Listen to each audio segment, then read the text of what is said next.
আসসালামু আলাইকুম। আগামীকাল ষষ্ঠ উপজেলা পরিষদ নির্বাচন। সর্বপ্রথম আমাকে ব্রিফিংয়ে যেতে হবে। ব্রিফিং শেষে আমরা থানায় এসে পৌঁছে গেছি। আমাদের এখান থেকে অস্ত্র উঠাতে হবে।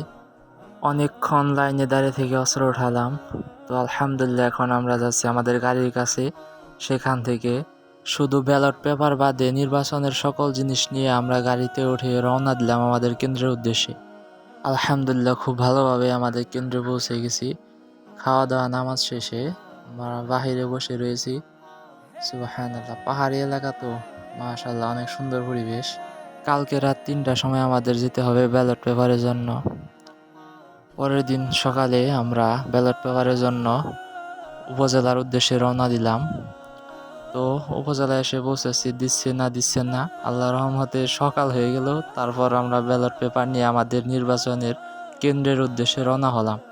এটাই আমাদের মির্জাপুর উপজেলা।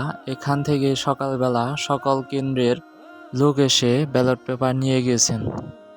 নির্বাচনের কার্যক্রম শুরু হবে সকাল ৮টা থেকে বিকাল ৪টা পর্যন্ত।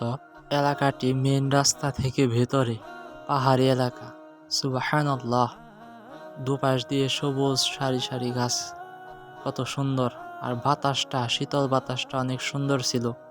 এই রাস্তাটুকু আমার কাছে অনেক ভালো লেগেছে, তাই আর ভিডিওটা কাট করি নাই।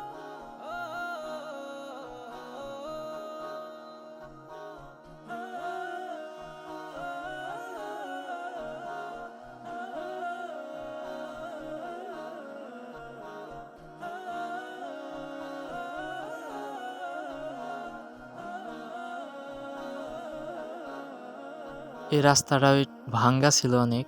উপজেলা থেকে ব্যালট পেপার আসার পর আমরা খাওয়া দাওয়া করি। খাওয়া দাওয়ার পর সকাল ৮টা থেকে ৪টা পর্যন্ত ভোট চলতে থাকে। এখন ভোট গণনা করা হচ্ছে, আমরা এদিক ওদিক দাঁড়িয়ে আছি। কিছুক্ষণ পরেই ফলাফল প্রকাশিত হবে। সব কিছু শেষে আমরা আমাদের নির্বাচনের সকল কিছু উপজেলায় জমা দিয়ে এবং আমাদের অস্ত্র থানায় জমা দিয়ে আমরা আমাদের বাসায় ফিরি। আজকের ভিডিও এখানে শেষ। দেখাচ্ছে অন্য কোনো ভিডিওতে ইনশাআল্লাহ।